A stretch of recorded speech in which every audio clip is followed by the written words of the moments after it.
Hello, everyone, and welcome to another Rachel Freeman Sowers live show, the go-to place for female professionals and entrepreneurs who want to be more bold in the expression of themselves, their mission, and their truth in business and in life.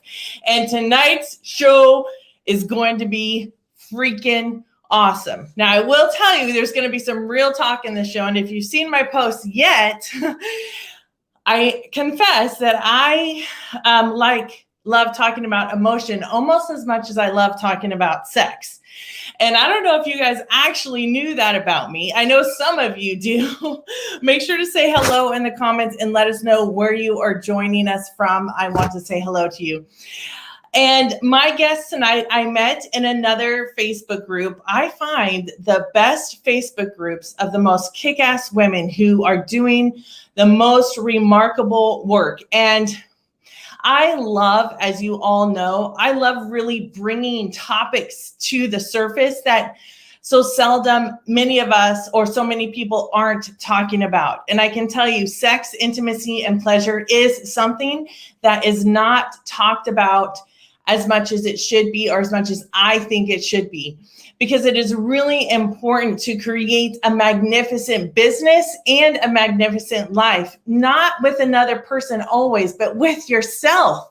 I mean, this goes back to the same premise that I'm always talking about, to know yourself. And yes, to know yourself in a sexual way, to know yourself in an intimate way, and to know yourself in a pleasure way. Now, we're not talking all of this R-rated or whatever, we're not going to extremes here. But our culture has been one that has shamed these topics for such a freaking long time, and we need to stop it. We need to knock it off and say that this stuff can be talked about. So guess what? We are talking about it. My guest tonight is a wonderful person who, like I said already, who I met through a Facebook group, and we had a discussion about what she does and what her gifts are and how she offers that and impacts the world with it. And the one thing that was so invigorating and so just purely joyful for me was this isn't limited to just men. This isn't limited to just women. This isn't limited to just straight people, right? If you read my post, there is a lot of sexual stigmas and all those things about lesbians, about gays, bisexuals, transgender, queer, questioning, intersex, asexual, and pansexual. Like, if you are human, this is a topic that I'm just saying it, I'm going to own it, you need to know about. And you need to know how it relates to yourself. So this woman I'm going to bring on, I forgot to ask her how to say her last name, but I'm going to say it anyway and hope that I say it right. Her name is Claire Sente. She can correct me. She is laughing in the background. You can't see her, but I can see her down here on my screen. And so I want to read to you her bio. Listen up close, because she is a multifaceted person, and I want you to hear this. Claire is a sexual empowerment coach. Her passion is helping women feel confident and sensually connected to their bodies.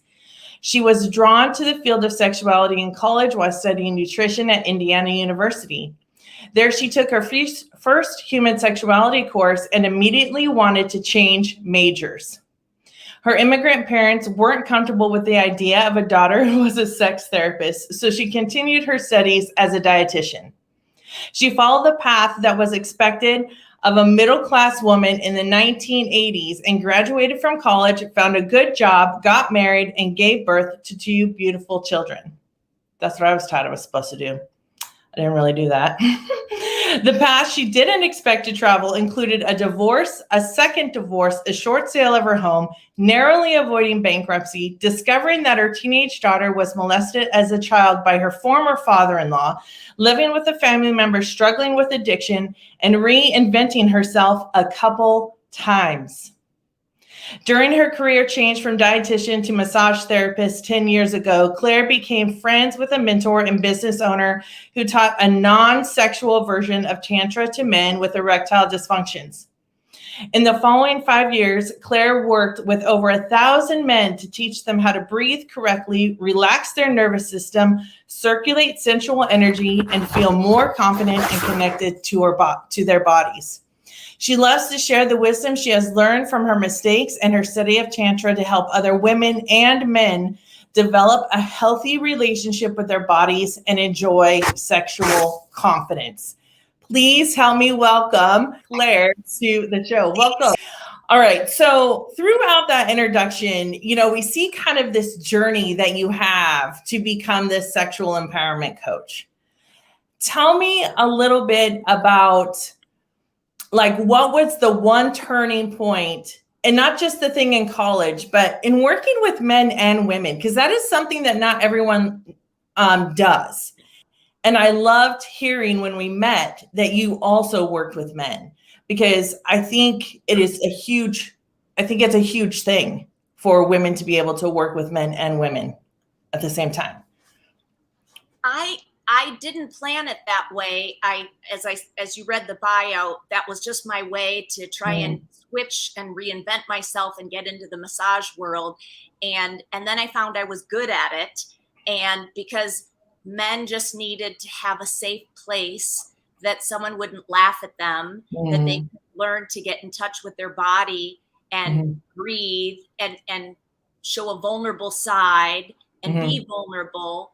And maybe, because I think you said in the bio, it was for men who had struggled with premature ejaculation. So they had such a small window of I think I'm getting excited and oh my gosh, and then it happens, and I'm so ashamed of that. So to take that shame level down to just, this is biology, this is what you've learned. Like, it doesn't matter. We're just gonna keep. It's a safe place, and I think that was like, that's a theme. And I realized that people didn't have that, and I think I so wanted it desperately in my life to give me, in my life, I wanted people to give me a safe place to be me, and that I was just naturally going to give that to people because I so craved it myself.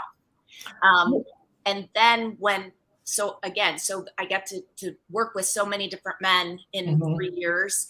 And I was like, this is easy, and it's like fixable, and it's so rewarding, because I'm knowing that these men, if they have whether they have a male partner or a female partner, but most of them were heterosexual, they would at least feel more empowered to be with their partner and not feel like a failure. Well, so I think like you bring a special skill to the table, because in working with both men and women, it's kind of like me.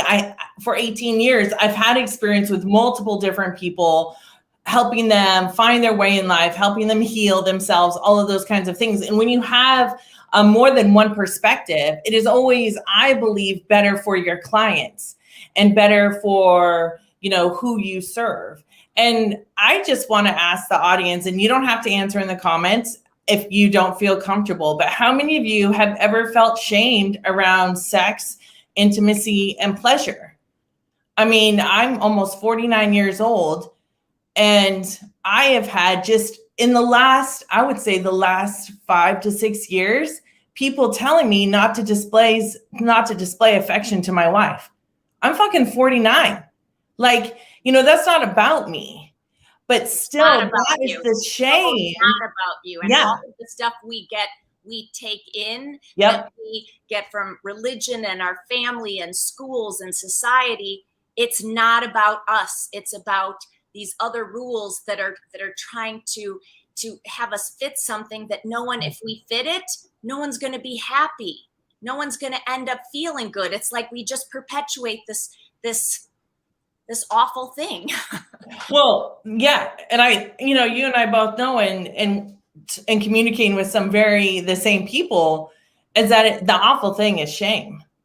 The awful thing is why can't we talk about it? And if you're not comfortable talking about that, it's totally cool. You don't have to. And yet I want to. Most people, you wouldn't, because if you were brought up and you said, hey, mom, like I still remember this is coming up out of the blue, a girlfriend from college. And when she had a daughter before I did. And remember, she said she was sitting on the floor, and her husband came home, and her 5-year-old daughter is sitting with her legs spread apart on the floor, and she goes, "Daddy, did you know that I have 3 holes?" And he was like, "Oh, Jesus," and walks out the door. And it's like, yeah, can we have these conversations? Or is it like, no, you don't, Susie, don't say that, go to your room. And it's like, what?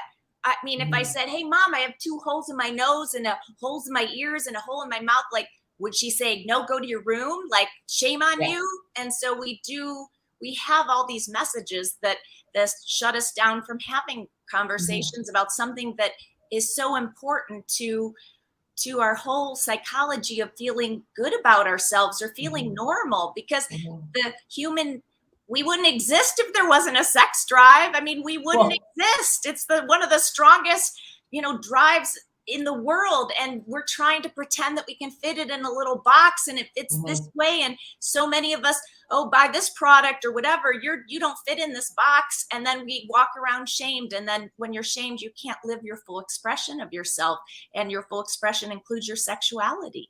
Well, and you can't communicate either if you don't know yourself. So I always go back to this. I mean, it's important to know how you are. And we're not just talking about sex. I mean, we're talking about intimacy and pleasure also. Like, if you don't know what kind of intimacy that you like, if you don't know how to pleasure yourself, if you don't know, like, have you ever sat down at a meal and you're just like, "Oh my God, this is so good," to where almost like it was orgasmic. So we're not in this conversation just limiting it to sex. But when you go back to knowing yourself, then it's easier to talk to your partner about it. And the reason I'm bringing this up is because Claire said, "Hey, Rachel, you want to take this quiz?" And I was like, "Sure, I'm good for a quiz." And so I took the quiz, and Veronica took the quiz, and I think it's a sexual compatibility quiz. So Claire, tell us a little about the quiz. Sure. It comes from a great book that was on this reading list for a class that I was in, and it's called Come As You Are, and it's by Emily Nagoski. And it was so great because it talked about something that I was like, why shouldn't more men and women know about this? It talks about that you have a gas pedal and a brake pedal, and that your whole sex drive, or how much you love sex or you think about sex, has to do with both. It's not just about how strong your accelerator is, because for most women, it's more about the brake pedal. So this is, she calls it SES, sexual excitation something, and cis is sexual inhibition something. So you got your ses and your cis. And so there was this quiz that we can put a link again for people to take. And so what'd you find out, Rachel? Okay, well, here we go. Some people may be surprised, and some people are like, "I'm not surprised at all." All right, so I took the quiz first, and then on the inhibitors, I scored a number 3.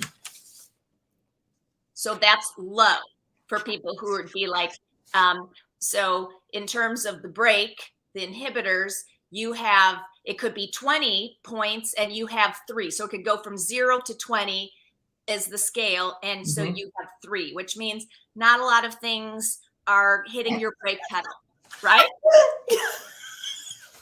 You're right. Not a lot of things hit my brake pedal because, yeah.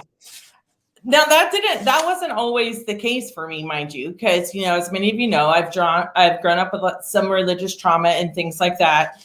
But so I did a 3 on the first one. And Veronica, who actually said, "Print me out a new one because I don't want to see your answers because I don't want it to influence it." Perfect. She got a 6. Which is starting into the middle, but still is on the lower end. Because if you think it's 0 to 20, it's not 16, it's not 12. You're still both. So what if I didn't know you? It'd be like, okay, that is an easier compatibility, is that you both don't have a lot of things that hang you up, because things that would be on that would be, okay, I'm in the middle of like really getting turned on by my partner, and then I hear the baby cry, or I hear a knock at the door, or something, and I'm like, no, I'm done. I can't, like I need it to be just right to be in the mood. So that's low for both of you, or on the lower end. So I think I'm going to bring this up right here, although we still need to talk about the second half of the quiz. But I will be completely honest with you and all of my viewers till the end of time, until this video is destroyed somewhere. I will tell you that menopause has affected some of that. Now, I don't think it's affected my drive, but sometimes it has affected the comfort level and the capacity. Yes, perfect. Yes. So like that's perfect, meaning I'm not happy, like perfect that's good for you, but perfect, like explaining that, because I was like, Mother Nature, you've got a really wicked sense of humor, because now I don't have to worry about a period. And now it's like, I feel good about my body. Like, let's move forward. Great lover. Like, I finally have opened up my body. And now, wait, what? Like, my body's changing. That ability to just, let's keep going isn't there. Or for women in peri or post menopause, vaginal walls can get thinner. You cannot have as much a lubrication as you did when you were younger, and then you have to compensate for that. But like, that could be something that becomes an inhibitor. So you're right, that could get added. And it comes down to tricks of where you put a fan, because you can be having a hot flash and wanting to become sexual all at the same time. And so I was like, no, don't position the fan there. Position the fan over there. I mean, like, this is just real talk. I warned you guys it was going to be real talk tonight. Like, I'm not going to, my new coach challenged me, like, Rachel, what would it be if you turned it up to a 10? I was like, oh, these poor people. But this is what it would be like to talk about this stuff and to share these tips and tricks about how to create more pleasure. And then sometimes the intimacy of that is just laying beside each other. Is that my wife and I are in bed and we're both reading books. Like, we're creating an intellectual connection. So we'll talk a lot about like sexual compatibility, but I think this can also reflect on how like intimacy is for each person and where each person is on that level. I mean, I can see this quiz being so helpful. All right, so let's move on. And now the second part is the breaks, right? No, the second part is the gaps. Let's see. How did we do this? So I hope we didn't turn this around for you. So I think the first one, the exciters. Okay, good. Yeah. Okay, so on the exciter scale, I scored a 20. Wow, you are going at 100 miles an hour, girlfriend. Don't tell anybody. My wife scored a 16. You guys are pretty compatible for when things are working right. It's like you don't have a lot of inhibitors, and go gas pedal, go. Nice. Okay, so let me ask you this question then.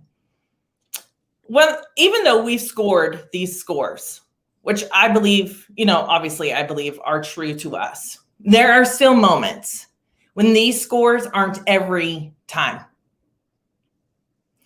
So I'm wondering, how do you use this tool in working with individuals? So I love using this tool, but I don't want it to be like a diagnosis, because I remember I loved doing personality assessment before I got into sexual empowerment, and it helped me to understand people. But I realized that nobody wants to feel like you put someone in a box and this is who you are. And I'm multifaceted and I don't want to be put into a box. Right. So how this tool is helpful is that you are, to know that you've got a gas pedal and a brake pedal is key for man or woman. And then I love how Emily has even a workbook that says, think about your best sex, like a great sexual experience you had with your partner, and then break it down and be like, what were the contexts, as she likes to call it? What were the things that lined up that worked for you? Like in this gas pedal, like both of us, I score higher in that too, is that the way someone smells is a big one for me. I can't help it. Like I can walk around and be like, oh, you smell good. And it's almost like a random stranger. That's just how it works for me. It smells good. I mean, I'm not going to jump on that person, but it's like something that it's part of. So to know yourself, to know some things like what works for you, so we can stack it in your favor. Mhm. If you like smells, if you like to have some time and take a shower so your body feels clean, and that's something that helps you to put your gas pedal on, then let's figure out those things so we can put that together to create more intimacy for you and your partner, if you want that. Right. And when I think that's the thing, where not being embarrassed too, if something does like make your gas pedal go, because okay, here I go. Yeah, I'm just saying this stuff. It's dialed up to a 10. Lord help me. Is like I love unusual places. You know, like the kind of riskier, the better, the more like exhilarating it is, and some of those kinds of things. And Veronica's like, yeah, it just makes me scared someone's gonna catch us. So it's really being able to talk about those things. And again, this is so much a part of knowing yourself and accepting all of these parts of ourselves that don't make us bad, or that don't make us wrong, or don't make us dysfunctional. You know, and again, I just want to preface, we are not talking about extremes. We're not talking about diagnoses. We're not talking about any of those things. We are talking about how things can play in the gray, like I always say. Right. So if you are someone where you like, so who was just telling me this? Someone was so fun. Oh, I think one of my new clients, she said, yeah, I remember my girlfriend, we went to this house and her mom it was like before a wedding. And she goes, oh, this will be a great Airbnb. You can do it over here. You can do it over here. You can do it over here. And the woman was like, oh my God, because the mom would be more like that. And then the daughter was like, no, we're going to be in the bed. And so it's good to know yourself. You should know yourself. And because if someone asks you to be out of your comfort zone, then there's never really great sex when you are so far out of your comfort zone that you don't feel safe. You don't feel like you can trust your partner. These are the things that really, because a good orgasm is about surrendering. And you can't, no one's going to surrender if they're like holding on because they don't know what's happening next. It's true being trusting with your partner and feeling safe and letting go. And there's nothing better in the world than that surrender. But we have to create those environments so that someone who isn't used to that and has never had a great orgasm, or maybe multiple orgasms, or just, one great orgasm, like we've got to start and create safety in their own body first, and then safety with their partner. I mean, it just builds from there. Well, and I mean, like, I appreciate this discussion, and I don't know how many other people are going to appreciate this discussion. So, but honestly, it doesn't really matter, because oftentimes these are the things that need to be talked about. These are the things that need to be normalized about a conversation.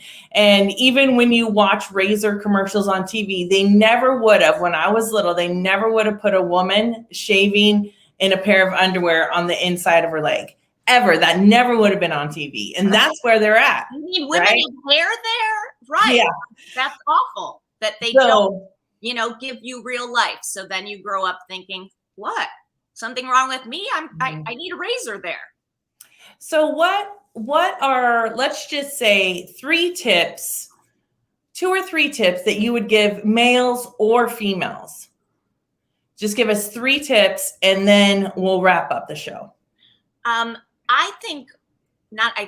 know that after, I could say, working with, 1,200 guys and not quite 100 women, that the breathing is like the best sex tool that you can come up with, because you have to come home to your body. So we're in our head, and nothing great happens when we're just in our head. So we need to move that back into our body, and we do that through breath. So really taking time and just and just calming down and breathing. I love breathing with partners beforehand, because it's like one person could be, I went through the day and I'm all jacked up. Another person was chilling on the couch, and it's like you're in these different energy fields, and just breathing together. So breathing it is so underrated, and it is like the best performance tool ever, because you use certain breath to move energy around and fire you up if you have trouble with that, and you use certain breath to calm yourself down if you are excited too easily. Mm-hmm. So it's adjustable. So I do a lot of breath work teaching. And what's the second one? Second one is to know you're not broken, to know that you're not, that you don't have to change one thing about you. You are who you are, and and I know the world didn't tell us this, but gosh darn it, you have to own who you are and love who you are, because when you can love and accept yourself, then you have so much more to give. When you're looking for that other person to be that something for you, you're always going to come up short, and then there's going to be struggle in that relationship, because they're not going to be able to give you everything that you need. You can't even give everything to yourself. So those would be probably the top two, is that, and we didn't get that message. So I say that over and over. The world does not giving you the message that you are perfect the way you are. And yes, someone can grow from there, but you don't want to come from a place of, oh, my breasts aren't big enough, I got to go do something. I don't know, I got to lose weight before I can have an orgasm. Really? Right. I mean, no. So I think that is such a great end to this show, because I, like you, in working with my clients, know that they are complete and whole just as they are. There's been patterns of behaviors that they've been taught to have, ways of thinking that they've been taught to have.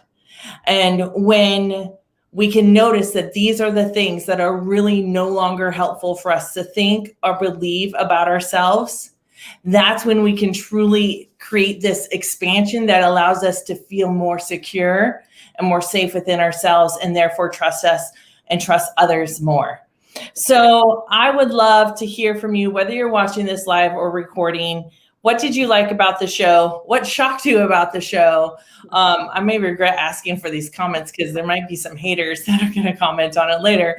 But I just am so appreciative for Claire coming here and having this discussion with me. Don't think it's the last time that we're going to talk about sex on the Rachel Freeman Sowers live show. We will talk about it again in the future. So I'll just end this video like I end every single video. And I want to encourage you to stay true to yourself, be kind to others, and always, always, always honor the wise woman that is within you. I hope to see you all on the next Rachel Freeman Sowers live show. Thanks so much. Bye.